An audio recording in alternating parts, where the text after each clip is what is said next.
Boyz II Men, the multi-platinum Philadelphia-bred R&B group, just released a new album called Collide and has renewed its performance residency in Las Vegas at the Mirage Resort. I talked to them about their career and how they became legendary. Welcome to you guys. Good to see you. What's happening, homie? All right, I'll just wave. Yeah, it's all good. All right. Your album called Collide. Yes, indeed. This is your new album. Yes. Did you produce any of the tracks on that? No. No. Okay. We actually just vocal produced. Yeah, you could pretty much say we did the vocal parts and we left the instrumentation up to the producers and songwriters. And how does this fit into what you're doing now? Because you just got your residency renewed in Las Vegas. Well, I mean, it actually it coincides. It makes things a lot easier. Boyz II Men, we're all about music, and being at the Mirage, we actually we don't have to do an album. We didn't have to do an album. We did it because we wanted to. It's not that we needed to do it so that we can pay our bills, because the Mirage there, it actually does pretty good for us. We finally decided to actually do an album that we felt good about. It was something that we didn't, it wasn't contrived. It was, hey, let's do this, you know what I mean? Let's make music that we love. Let's try not to chase the I guess, the preconceived notion of what Boyz II Men means, and create a whole new style, a whole new vibe that people can fall in love with all over again. So that's what this album represents. It's just like, you know, putting our best foot forward to music. You've been in the game for 23 years, which is pretty much extraordinary in an industry where the window is usually between 3 and 5 years. People are lucky. 10 years at the most. You've had some ups and downs, but what do you think is the thing that's made you stay consistent and be able to draw crowds even now? I think it's the respect, first of all, for each other and what we do, and how deeply we endear music. Like, it's just one of those things that we did not do for a hustle. We didn't get into the business to be famous. We didn't get into the music business to have just the hot song in the club or have the hottest car. Like, we're musicians. This is something that we've been doing for a very, very long time. So this is you know, it's an inbred thing. Like, I mean, we've been singing since we could crawl. Well, in Philadelphia at the High School of the Arts there. Yeah, that's where we all met. Yeah, I can remember reading about when you were discovered. Well, actually, you snuck backstage to a Michael Bivins concert or Actually, it was a New Edition concert. Yeah, it was a radio station event called Powerhouse in Philadelphia, and you sang live for him. We sang live. Acapella. Yeah. We sang one of his songs, actually. Yeah, we sang one of his songs. Can You Stand the Rain? Can You Stand the Rain? Yes, yeah. And, that's a great song. Yeah, it's a great song. And he just so happened, we didn't know this, but he just so happened to have received his first production deal through Motown 6 months before he met us. Yeah. So and that was, seems like the stars aligned. He was preparing to do BBD. He was preparing to do BBD as well as his production situation, finding artists, and he happened to run into us, or rather, we ran into him. Okay. What's fascinating is the concept that you had done a group called Unique Attraction before Boyz II Men. He really why'd did you pull that out? He really did do research. So cheese and crackers. Unique Attraction was your high school friends, right? And then It was still us. It was still us. But they were other people were in there. Yes. Well, yeah. What it was Nathan started a group, put some members in, and some of the members left, whether it was from just graduating and moving on, and that was mainly the reason. What it was, And then the final nucleus was us, and then we were called Unique Attraction until I was on the phone with Nate one day, and we were thinking of a name for the group, and the New Edition song, Can You Stand the Rain, came on the radio while we were speaking, and I said, that should be our name. And that was Boyz II Men. Yeah. Absolutely. Okay, so there was a guy, Mark Nelson, in the group. Yes. Yes. And he left before you blew up. Yes, he actually he got a record deal, Orpheus Records. Remember that? Yeah. Yeah, Orpheus. Okay. Yeah, he had a record deal, and he left like one day at rehearsal. Yeah, we were at rehearsal, and he broke the news to us, and it was actually right after we sang for Michael. So we thought everything. We didn't have a deal yet, but we sang for him, and that was the best thing that happened to us since we were a group. But it was apparent that he had some other things going previous. So he left. And little did he know. Little did anybody know, to be very honest. That you would go on to have a #1 Billboard song on the charts for 13 weeks, #1.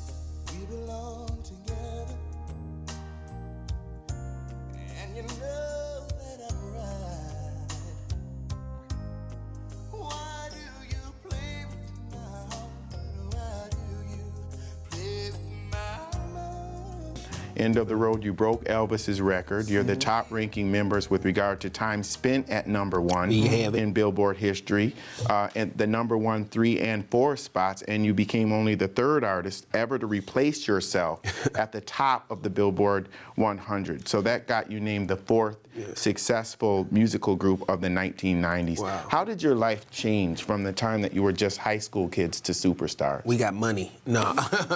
No. Well, you did, Yeah, right? we did. But And so that did have to affect we weren't really focusing on that. Were other people our lives focused on it? It's funny because I'm sure they did, but we were focused so much on Boyz II Men and our music that we didn't have time to sit back and say, hey, what's going on? I mean, with everything that you just named, all of those things happened within the midst of us working. You know what I mean? When we found out about End of the Road, we were about to go on stage in Europe at the Hippodrome to perform. They told us about it. We were like, oh, okay, great.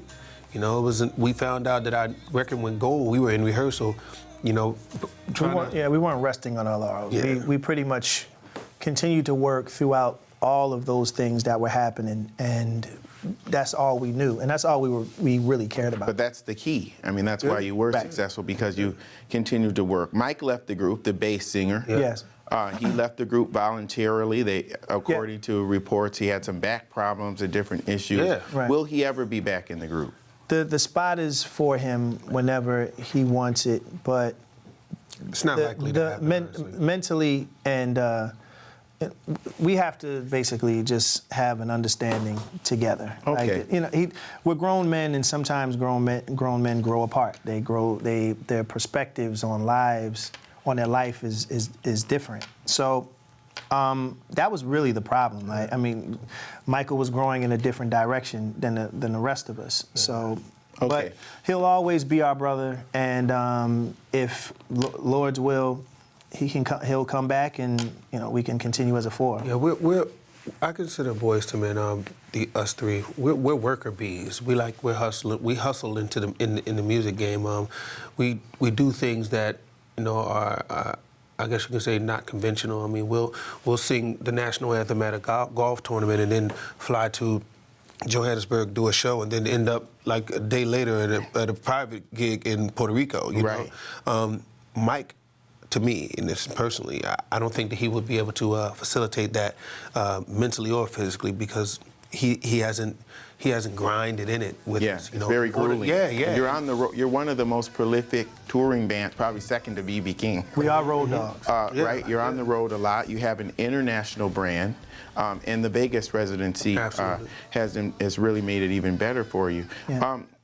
When you look at some of the older, I know that New Edition was a big influence, but even before that, the Temptations and the Four Tops and individual singers, Eddie Kendricks, David Ruffin, Levi Stubbs. Did you ever meet those guys? Absolutely, or perform met them all. with them? Because you helped to extend it. We met them. It's funny, at the NAACP Awards, we were actually sitting behind the Temptations. I remember sitting there, and Otis? Mm-hmm. Yeah. Otis turned around, and he just leaned on the back of the chair, and he said, we love you guys. We love you guys. Right? Was that Melvin? No, it was Melvin. Yeah, Melvin. We love you guys, man. It's an honor for us to pass the torch to you. You know what I mean? And you know, we're young. We didn't really take it to. I guess the thought process of it didn't hit us until later. We were like, yo, that was the Temptations guy. Yeah. I mean, now we have a duty. You know what I mean? We have a duty to maintain the integrity of what they represented, and you know, we try our best, you know, daily, and I guess that's why we've lasted so long, because that duty is inbred in us. It's something that we can't let go, and I guess the legacy is actually continuing within us. Well, it's really cool that you're doing it, because R&B really is in peril right now. When you look at the charts, electronic dance music is taking over. You don't see as many R&B songs or ballads on the charts. What's happening? Well, R&B music has always had a rich history. It's always had I guess you could say, a stable, you know, image that is now changed because, to put it plainly, it's just not, as far as the popular culture, is not cool to be an R&B singer. Why? who knows? I don't really understand why singing and singing beautifully and singing beautiful love songs is lost its allure. We've always been the type of guys that looked up to the Marvin Gayes and the Temptations and all those other guys. And, and because of the fact that they knew how to, at least from where we came from, it was cool to be able to swoon a girl. Absolutely. To be able to romance a woman and to be able to like almost make her faint. Nowadays, that's looked upon as soft, or that's looked at as... You scaring a girl into getting with you. Right. You know, I mean, hey, prime example. I know you're thirsty. Like, yeah, a prime example is just a lot of the music that you hear right now is very, very abrasive, right, and so opposite of what R&B stood for, and that's why R&B music is in peril. Not to mention, a lot of the just the status in general doesn't teach about the history of R&B music. They don't really care. A lot of the kids are not concerned about Luther Vandross. They're not concerned about all of these pioneers that laid the foundation for us guys to do what we're doing, and even younger. So they don't take it seriously. They take it very lightly, and everybody wants to rap. So, because that's considered the new man. What about technology? I mean, auto-tunes had its era with T-Pain, which I think he turned it into an art. Yeah. But guys, people can't sing like you. Is that part of the problem too, that the talent level isn't there? I mean, what do you think of some of the shows that you're seeing, American Idol and The Voice, and some of the talent coming through? I think some of those shows are awesome. You know, they're awesome to display talent, but it doesn't show the hard work and the work ethic that's needed to create the longevity, or to create an artist that is going to last for at least 5 years. You know, after, I don't know one person who's won American Idol that has gone on to be like incredibly huge, except for maybe Kelly Clarkson and it's a few. It's a few, but a couple. But there are a few that you have never seen. What's his name? Ruben Studdard. You know, I mean, he's on different shows now, but he's not doing what he wants to do. Taylor Hicks was the guy. Yeah. Like, he won. But see, the deal is because there's a process to creating an artist, and a company can never create an artist. The artistry has to be within them, and they have to be able to enhance that. And once you try to create something that's not there, it's not going to work. You know, but the thing about music today is auto-tune and things like that. Sean says it best. It's good to have it for, you know, the texture and things like that, but it shouldn't be the nucleus of your artistry. You know, you should be able to strip that down and sing exactly what is on the record in a natural tone. Right. Know? And you know what? I do believe that there's good singers out there. There are a lot of great singers. Absolutely. A lot of great performers and a lot of great artists who, unfortunately, just haven't been able to get their just due. Yeah. And again, it's all because of how things have been set up now. It's not about history anymore. It's not about legacy. It's not about nurturing artists anymore. It's about what they can do right now, and then they move on to the next thing. That's pretty much what it is. But I run into, and I see personally, you know, on the internet and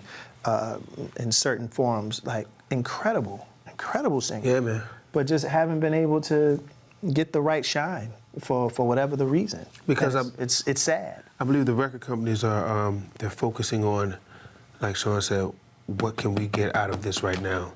They're not focusing on, again, creating the artists. We grew up in a time of artist development. You know, so whatever we did that you saw, it was because we were taught it. You know, nowadays it's not existent. You know, people aren't taught to be artists. They go out and they act as if they are something that they aren't. And that's where they kind of like lose the concept of what artistry is, and you get them doing all kinds of crazy stuff. The reason why you've never seen Boyz II Men, you know, go out and do any crazy things, because we actually sat in a room and people told us, look, this is what you don't do. We couldn't stand with our feet on the wall. You remember that, Sean? Mm-hmm. There was all of those things was about creating artists that wouldn't be offensive, right? You know, wouldn't offend an elderly person if you were standing next to him. We were taught to actually be polite and say yes, ma'am, yes, sir. You know what I'm saying? Those things is artist development, you know. But right. you got artists nowadays, it's just like, yeah, you know, what's up? You know what I'm saying? What's going on? You know, and then they go and try to sing a love song, and it just, you know, it doesn't match with the concept, and that doesn't make longevity. Spoken like a true elder statesman. Thank you so much. Oh, good. Boyz II Men, Thank you, sir. congratulations on Collide. Thank you, sir. Thank you. Look forward to seeing more from you. Yes, sir. Absolutely, you will. And with Boyz II Men, I'm Lee Hawkins. We'll see you next time.